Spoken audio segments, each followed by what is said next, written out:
Terrence Ruffin. I've been in the sport for 10 years. I've had highs, I've had lows. I truly believe that the greatest people in life just don't ever give up.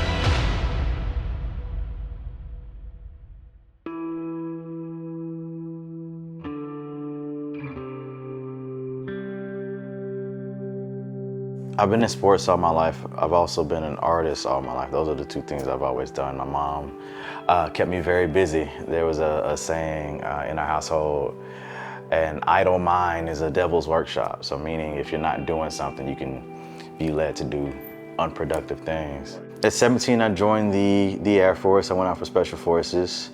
Made it pretty far, but ended up failing out.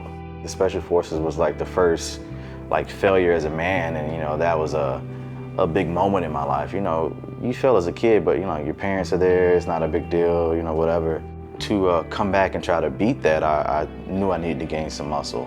I was like 120 pounds. So I started lifting. I gained like 30 pounds very quickly within 6 months. I started training, I started eating, because that was a big thing. I was under eating, going through that pipeline. Once the weight started to come on, someone told me to check out bodybuilding. And so went to the local convenience store. I picked up a magazine because magazines were still popular back in 2012, I saw Dexter Jackson on the cover, and at that moment I was like, this is what I want to do. That's when I found it. I competed like 6 months later in April 2013. Yeah. How'd that show go? I got last place, but it motivated me, to be honest with you, yeah. I went into it very cocky. I was humbled a bit, which I think is a good thing. I think it really set my mind on the right path to get better, I would say the actual turning point was me leaving the Air Force altogether to do bodybuilding full time. It wasn't an easy journey, If I would have placed a point like a half an inch different on the map, I would be living a different life, I went from the security of a government job, to living a very unsecured lifestyle, Did coaching, and I didn't make very much money for the first 2 years. I struggled to get by, but I had that dream and the faith that it would pay off, Sounds weird. I mean, you see it a lot with kids today too, man, but like me, I was always confident I could do it. It just was, how the time frame, I grew up, you can do anything is possible if you put your mind to it type of upbringing. And so that was always the goal. Personally, I thought it would take a lot longer. I thought it'd take me another 8-9 years to get a pro card to be on the Olympia stage. And I always feel really blessed that classic physique became a division, because it changed a lot of people's lives, obviously mine, yeah. The way classic was structured was a lot different than how bodybuilding was when you start. So my whole trajectory before classic was oh, you're gonna do 212, you'll be up against guys relatively similar to you. But then I hop into a classic show, and I got this guy that's 6 foot tall, 100 pounds heavier than me, and I'm like, oh man, how's this gonna go, So I had no idea, I just trusted in my coach, and he's like, let's do it. And the first show I got 3rd place.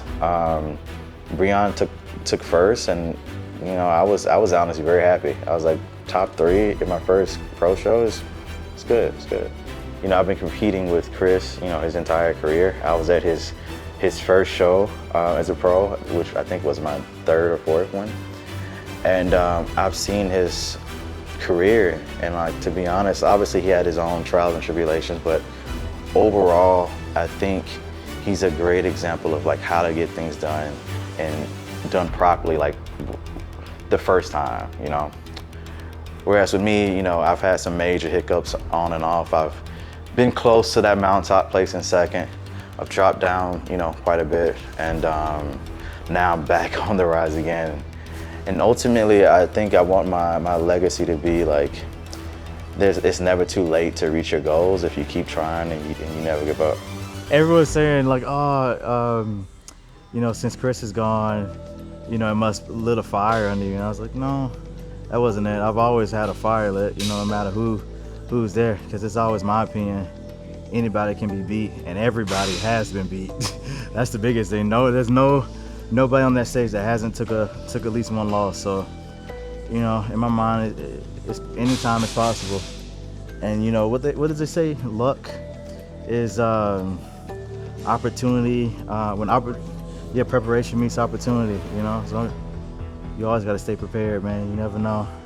Me and you understand like what the discipline of being foreign service members is. Mm-hmm. Like, how much of that discipline made its way into your bodybuilding career? Do you think it had a major impact on it, or? Yeah, I do. I think it made bodybuilding a lot easier for me than a lot of my peers at the time, and I think it helped me get to where I am a lot quicker than most, you know. Whereas a lot of people have to struggle and learn that discipline over the time while they're bodybuilding. You know, I learned that early on in life, you know, so when I got to bodybuilding, it was easy, you know. If you've ever had the opportunity to go to like a poorer country, like a less fortunate country, and you see the way they live versus the way we live, certain things that we consider problems are not problems to them, you know what I mean? So, you know, I grew up pretty poor, a single family mother household. A lot of hard days for others aren't quite as hard for me.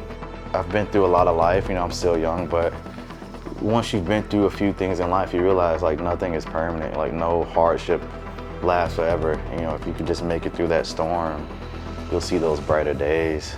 I am vastly afraid of, one, being poor, two, not being at my best on stage, things like that. Like, and I realize like if you don't continue to show up, only more bad things will happen, you know? You know, if you don't go to work, if you don't do your best, you don't do the job required of you, it only gets worse, you know? And I would rather things not get worse, you know?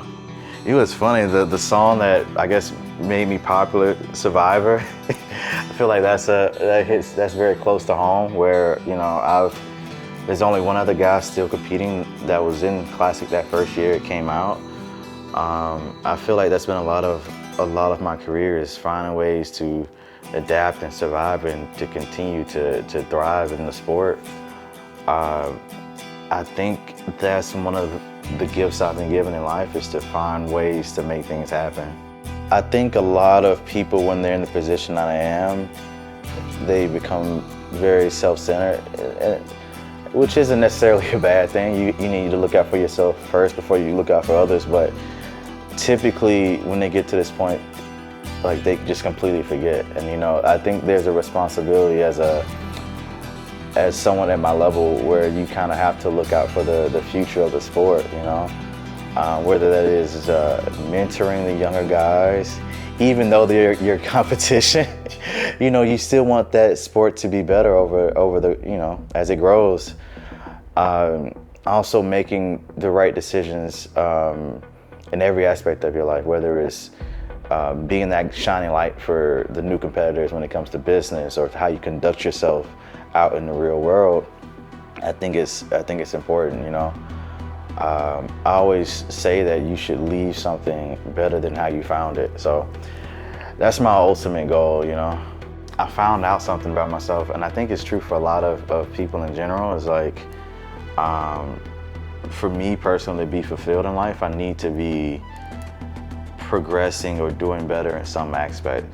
Not necessarily like placings and whatnot, that definitely helps, but like in terms of like doing better in business or learning more about myself, growing in some capacity, in some outlet, I think is important. So when it comes to I guess how I want to be perceived by the other athletes and whatnot, just internally, it's not difficult, because if I'm not excelling in life, I just feel bad about myself in general. So I don't think it's pressure at all, because it's something I want to do. It's something like I need to do to be myself, you know.